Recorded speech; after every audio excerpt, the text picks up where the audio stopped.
ദൈവതിരുനാമത്തിന് മഹത്വമുണ്ടായിരിക്കട്ടെ. അമ്മ പ്രത്യക്ഷപ്പെട്ട ഈ അൾത്താരയിൽ സാക്ഷ്യം പറയുവാനായിട്ട് ഞങ്ങളെ ഒരുക്കിയ പരിശുദ്ധ ദൈവമാതാവിനും തിരുക്കുമാരനും ആദ്യമേ തന്നെ നന്ദി പറയുന്നു. എൻ്റെ പേര് ആനന്ദ്. ഇത് എൻ്റെ വൈഫ് സ്വപ്ന, മൂത്ത മകൻ ആരോൺ, ഇത് രണ്ടാമത്തെ ആൾ റയാൻ. ഞങ്ങൾ UK ബ്ലാക്ക് പൂൾ എന്ന് പറഞ്ഞ സ്ഥലത്തു നിന്നാണ് വരുന്നത്. ഇവിടെ നാട്ടിൽ റാന്നി വെച്ചുച്ചിറ സെൻറ്റ് ജോസഫ് മലങ്കര കത്തോലിക്ക ഇടവക അംഗങ്ങളാണ്. ഞങ്ങൾ ഇവിടെ സാക്ഷ്യം പറയുവാനായിട്ട് നിൽക്കുന്നത്, ഞങ്ങൾ UK താമസിക്കാനായിട്ട് ചെന്നു. ഒരു ഫ്ലാറ്റിലാണ് ഞങ്ങൾ താമസിച്ചുകൊണ്ടിരുന്നത്. ഏകദേശം 3 വർഷത്തോളം ആ ഒരു ഫ്ലാറ്റിലാണ് താമസിച്ചുകൊണ്ടിരുന്നത്. ഞങ്ങൾ പല പ്രാവശ്യമായിട്ട് ആഗ്രഹിക്കുന്നുണ്ട് ഞങ്ങൾക്ക് വേറൊരു വീട് മാറണം. ആ ഫ്ലാറ്റ് വളരെ ചെറിയൊരു ഫ്ലാറ്റാണ്. നിങ്ങൾക്ക് പലർക്കും അറിയാം, അവിടുത്തെ റെൻറ്റും കാര്യങ്ങളൊക്കെ കാരണം ഞങ്ങൾ ചെറിയൊരു ഫ്ലാറ്റിലാണ് താമസിക്കുന്നത്. ആ ഫ്ലാറ്റിൽ ചെറുതായിട്ട് പൂപ്പലൊക്കെ വരാൻ തുടങ്ങി. ഞങ്ങളവിടെ മലങ്കര കത്തോലിക്ക ഞങ്ങളുടേതായിട്ടൊരു മിഷനുണ്ട്. ആ മിഷനിലാണ് പോയിക്കൊണ്ടിരിക്കുന്നത്. ആ മിഷനിൽ നിന്ന് കരോളിനൊക്കെ വന്നപ്പോൾ ഞങ്ങളുടെ ആ ഫ്ലാറ്റിൽ എല്ലാവരെയും കൂടെ അക്കോമഡേറ്റ് ചെയ്യാനായിട്ടുള്ള ഒരു സൗകര്യം ഒന്നും നമുക്കുണ്ടാവുന്നില്ല. പലരും ഞങ്ങളുടെ ഫ്ലാറ്റിൻ്റെ പുറത്താണ് അവിടെ നിന്ന് കരോളൊക്കെ പാടിയിട്ടൊക്കെ പോകുന്നത്. അപ്പോൾ ഞങ്ങളിങ്ങനെ ആഗ്രഹിച്ചു, അടുത്ത വർഷത്തെ കരോളിന് അറ്റ്ലീസ്റ്റ് ഞങ്ങൾക്ക് ഇതിലും വലിയൊരു വീടായിട്ടെങ്കിലും റെൻറ്റിനെടുക്കണമെന്ന് ഞങ്ങൾ ആഗ്രഹിച്ചു. അപ്പോഴൊന്നും ഞങ്ങളൊരു വീട് വാങ്ങണം എന്നുള്ളതിനെക്കുറിച്ച് ഞങ്ങൾ ചിന്തിക്കുന്ന പോലും ഇല്ലായിരുന്നു. അങ്ങനെ അതുദ്ദേശിച്ച് ഞങ്ങൾ പ്രാർത്ഥിക്കുന്നുണ്ട്. സ്വപ്ന ഇത് 4ാമത്തെ ഉടമ്പടിയാണ് പുതുക്കുന്നത്. അതിന് മുമ്പായിട്ട് എല്ലാ ഉടമ്പടിയും ഞങ്ങൾ ഈ കാര്യങ്ങൾ ഉദ്ദേശിച്ച് പ്രാർത്ഥിക്കുന്നുണ്ട്.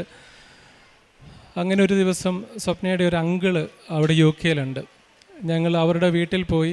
ഞങ്ങളിങ്ങനെ വൈകിട്ടത്തെ സംസാരത്തിനിടയ്ക്ക് ഞങ്ങളിങ്ങനെ ഒരു കാര്യത്തെക്കുറിച്ച് ഇങ്ങനെ പറഞ്ഞു, അവിടുത്തെ വീടിൻ്റെ ഞങ്ങളുടെ അവസ്ഥയെക്കുറിച്ച് ഇങ്ങനെ പറഞ്ഞു. അപ്പോൾ അങ്കിൾ ഞങ്ങളോട് പറഞ്ഞു, നിങ്ങളെന്നാൽ ഒരു വീട് വാങ്ങിക്കാനെന്ന് പറഞ്ഞു. അപ്പോൾ ഞങ്ങൾ പറഞ്ഞു ഞങ്ങളുടെ അതിനുള്ള ഫണ്ടൊന്നും ഇരിപ്പില്ല. അപ്പോൾ അങ്കിൾ പറഞ്ഞു, കുഴപ്പമില്ല, ഞാൻ കുറച്ച് പൈസ തരാം, നിങ്ങൾ വാങ്ങിക്കുന്ന കാര്യത്തെക്കുറിച്ച് ചിന്തിക്കാൻ പറഞ്ഞു. അന്നേരപ്പോഴാണ് ഞങ്ങൾ വീട് വാങ്ങിക്കണം എന്നുള്ളൊരു ചിന്ത ഞങ്ങളുടെ മനസ്സിലേക്ക് വരുന്നത്. പിന്നെ ഞങ്ങൾ അതുദ്ദേശിച്ച് പ്രാർത്ഥിക്കാനായിട്ട് തുടങ്ങി. അപ്പോൾ ഒരു 7-8 വർഷങ്ങൾക്ക് മുമ്പ് ഞങ്ങൾ നാട്ടിലൊരു കുറച്ച് സ്ഥലം വാങ്ങിച്ചിട്ടുണ്ടായിരുന്നു. അത് അങ്ങനെ നമ്മൾ ഉപയോഗിക്കുന്നൊന്നുമില്ല, അതങ്ങനെ കിടക്കുകയായിരുന്നു. അപ്പോൾ അത് വിൽക്കാനായിട്ട് ശ്രമിച്ചുകൊണ്ടിരിക്കുകയാണ്. അതിൻ്റെ വിൽപ്പനകളൊന്നും ഇങ്ങനെ നടക്കുന്നൊന്നുമില്ല. ആ സമയത്ത് ഞങ്ങൾക്ക് UK ഞങ്ങളൊരു പോയി ഒരു വീട് കണ്ടു. ആ വീട് ഞങ്ങൾക്ക് ഇഷ്ടപ്പെട്ടു. ആ വീട്ടിൽ നിന്ന് ഇറങ്ങിയപ്പോൾ സ്വപ്ന തൈലം വെച്ചിട്ട് അതിൻ്റെ വാതിലിൽ കുരിശ് വരച്ചു. പിന്നെ ഉപ്പ് അതിൻ്റെ പല ഭാഗത്തായിട്ടും വിതറി. ആ വീട് ഞങ്ങളുടെ അവിടുത്തെ മിഷൻ്റെ ഞങ്ങളുടെ ചർച്ചിൻ്റെ അടുത്തായിട്ടുള്ളൊരു വീടാണ്. കുട്ടികളുടെ സ്കൂൾ അതിൻ്റെ അടുത്താണ്. ഞങ്ങൾ വർക്ക് ചെയ്യുന്ന ഹോസ്പിറ്റലും അതിൻ്റെ വലിയ ദൂരമൊന്നുമില്ല. അപ്പോൾ ഞങ്ങൾക്ക് ആ വീട് ഒരുപാട് ഇഷ്ടപ്പെട്ടൊരു വീടായിരുന്നു.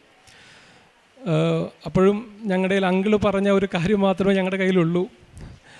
ഈ സമയത്ത് നാട്ടിൽ നിന്ന് ഒരാൾ എന്നെ ഫോൺ വിളിച്ചിട്ട് ചോദിച്ചു,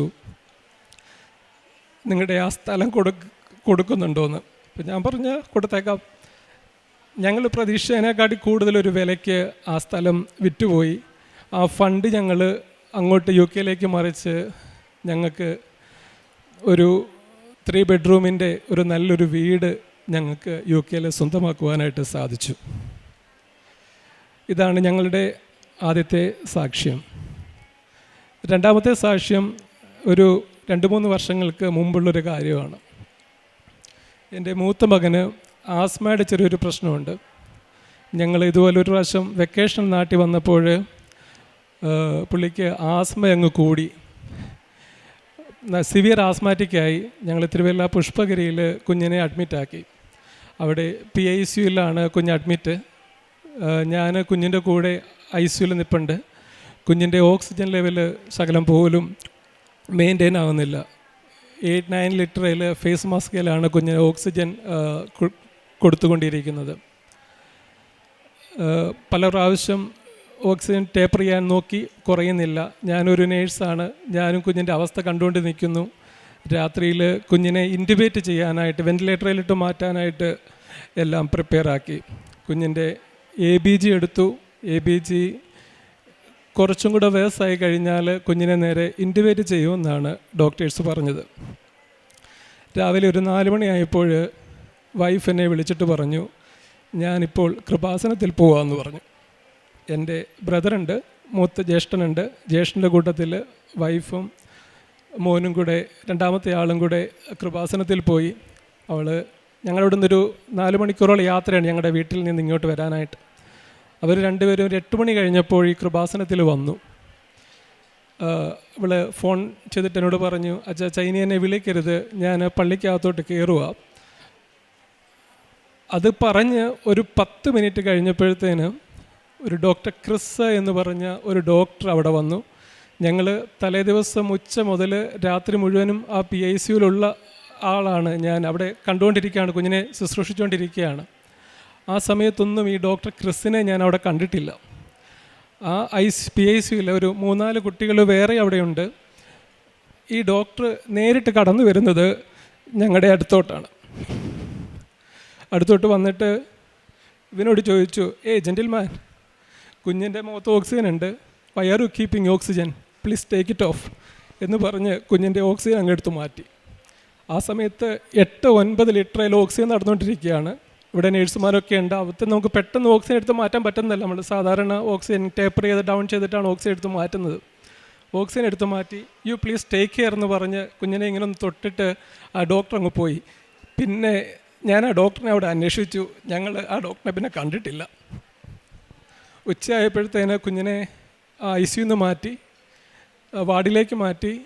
ആ സമയത്ത് വൈഫും മോനും ചേട്ടനും കൂടെ കൃപാസനത്തിൽ നിന്ന് തിരിച്ചു വന്ന് ഞങ്ങൾ ഇവരെ കാണാനായിട്ട് പുഷ്പേരി താഴെ നിൽക്കുമ്പോൾ, ഞങ്ങൾ പറഞ്ഞല്ലോ മലങ്കര കത്തോലിക്ക വിശ്വാസികളാണ്. ഞങ്ങളുടെ ബിഷപ്പ് കൂർലോസ് പിതാവ് ആ സമയത്ത് എന്തിനോ അതുവഴി പാസ് ചെയ്തു പോകുന്നു. ഞങ്ങളെ കണ്ടപ്പോൾ വണ്ടി നിർത്തി ചോദിച്ചു, എന്താ ഇവിടെ? അപ്പോൾ ഞങ്ങൾ കാര്യങ്ങളൊക്കെ പറഞ്ഞു. കുഞ്ഞിനെ ബ്ലെസ് ചെയ്ത് കുഞ്ഞിനൊരു കൊന്തയും കൊടുത്തിട്ട് പിതാവും പോയി. ഇത് ഞങ്ങൾക്ക് പരിശുദ്ധ മാതാവ് തിരുക്കുമാരൻ വന്ന് കുഞ്ഞിനെ സൗഖ്യപ്പെടുത്തിയതാണെന്ന് ഞങ്ങൾ പൂർണ്ണമായിട്ട് വിശ്വസിക്കുകയാണ്. ആ സമയത്തൊക്കെ ഞങ്ങൾ ഉടമ്പടി തൈലവും ഉപ്പുമൊക്കെ വെച്ച് പ്രാർത്ഥിക്കുമായിരുന്നു. ഞങ്ങളുടെ ജീവിതത്തിൽ പറഞ്ഞാൽ തീരാത്ത ചെറുതും വലുതുമായിട്ടുള്ള അനേകം ഐശ്വര്യങ്ങൾ ദൈവം ഞങ്ങൾക്ക് തന്നിട്ടുണ്ട്. ഞങ്ങളുടെ ജോലി സംബന്ധമായിട്ട്, കുട്ടികളുടെ പഠന സംബന്ധമായിട്ട്, ഞങ്ങളുടെ മാതാപിതാക്കളുടെ അരിക്കൽ ഒക്കെ ഒത്തിരി അനുഗ്രഹങ്ങൾ തന്നിട്ടുണ്ട്. ഇതിനെല്ലാം ഞങ്ങൾ ഒരുപാട് നന്ദി പറയുന്നു. പ്രേക്ഷിത പ്രവർത്തനങ്ങൾ എന്ന് പറയുമ്പോൾ ഞങ്ങളുടെ ശമ്പളത്തിൽ നിന്ന് എല്ലാ മാസവും ഒരു നിശ്ചിതമായിട്ടുള്ള തുക കാരുണ്യ പ്രവർത്തികൾക്കായിട്ട് വിനിയോഗിക്കാറുണ്ട്. ഞങ്ങൾ ഇവിടുത്തെ സാക്ഷ്യങ്ങളും ഇവിടുത്തെ അച്ഛൻ്റെ ധ്യാനങ്ങളും പ്രസംഗങ്ങളുമൊക്കെ നമ്മുടെ കൂട്ടുകാരിലേക്ക് പങ്കുവയ്ക്കുകയും ഞങ്ങളുടെ ഈ സാക്ഷ്യങ്ങൾ, ഞങ്ങൾക്ക് കിട്ടിയിരിക്കുന്ന ഈ അനുഭവങ്ങൾ ഏത് സമയത്തും ആരോട് പറയുവാനും ഞങ്ങൾ യാതൊരു മടിയും കാണിക്കാറില്ല. ഈ പ്രാവശ്യം ഇപ്പോൾ ഞങ്ങൾ വരുന്ന വഴിക്ക് എൻ്റെ ഫ്ലൈറ്റിൽ അടുത്തിരുന്ന ഒരു ചേട്ടനോടും ഞാൻ ഈ കാര്യം പറഞ്ഞു. ആ ചേട്ടനും ഈ കൃപാസനത്തിലെ വന്ന് പുള്ളിയുടെ അനുഭവങ്ങളും എന്നോട് പറയുകയുണ്ടായി. ദൈവം തന്ന എല്ലാ അനുഗ്രഹങ്ങൾക്കും കൃപകൾക്കും ഒരുപാട് നന്ദി പറയുന്നു. സങ്കീർത്തനങ്ങൾ 86-ാം അധ്യായം 10-ാം വാക്യം.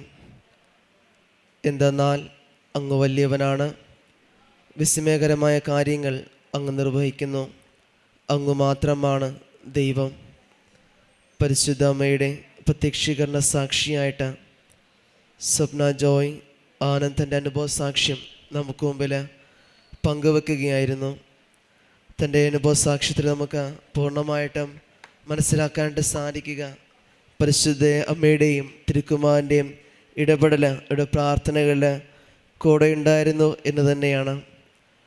3 വർഷത്തോളം ഫ്ലാറ്റിൽ താമസിച്ച് പോകുമ്പോൾ സ്വന്തമായിട്ടൊരു ഭവനം വായിക്കണമെന്നുള്ള ഒരു വലിയ ആഗ്രഹം, അത് സാമ്പത്തികമായ കാര്യങ്ങളില്ലായിരുന്നെങ്കിലും അത് പ്രാർത്ഥനയിൽ എപ്പോഴും നിയോഗം വെച്ച് പ്രാർത്ഥിക്കുന്നുണ്ടായിരുന്നു. എന്നാൽ നാട്ടിലൊരു വീട് വിൽക്കുന്നത് സംബന്ധിച്ചുകൊണ്ട് മുമ്പോട്ട് പോവുകയും അത് പലതരത്തിൽ വിൽക്കാതെ കൊണ്ട് കടന്നു പോവുകയും ഒരു ദൈവാനുഗ്രഹം എന്നോണം ഒരിക്കലും അത് വീട് വിൽക്കുവാനായിട്ട് അത് ഒരാളിലൂടെ വിളിച്ച് ചോദിക്കുകയും അത് വിൽക്കാനുള്ള എല്ലാ ക്രമീകരണങ്ങളും ചെയ്യും. അതിനെ തുടർന്നാണെങ്കിലും തങ്ങൾക്കുണ്ടായിരുന്ന കടങ്ങൾ തീർക്കുവാനും അതേ തുടർന്ന് UK അവർ ആഗ്രഹിച്ച പോലെ ഒരു ഭവനം വാങ്ങിക്കുവാനായിട്ട് ഇവർക്ക് സാധിക്കുക ചെയ്തത് ഉറച്ച വിശ്വാസത്തോടെ പ്രാർത്ഥനയും ഉടമ്പടി നേർച്ച വസ്തുക്കൾ വിശ്വാസ പ്രമാണം ചൊല്ലി പ്രാർത്ഥിച്ചതിൻ്റെയൊക്കെ വലിയൊരു അനുഗ്രഹം തന്നെയാണ് ഇവർക്ക് ഒരു ഭവനം വാങ്ങിക്കുവാനും സ്വന്തമാക്കുവാനായിട്ട് സാധിക്കുക ചെയ്തത്. അതേ തുടർന്നാണെങ്കിലും ഈ മക്കളിൽ ഒരാൾക്ക് കിട്ടിയ രോഗസൗഖ്യം തന്നെയാണ്.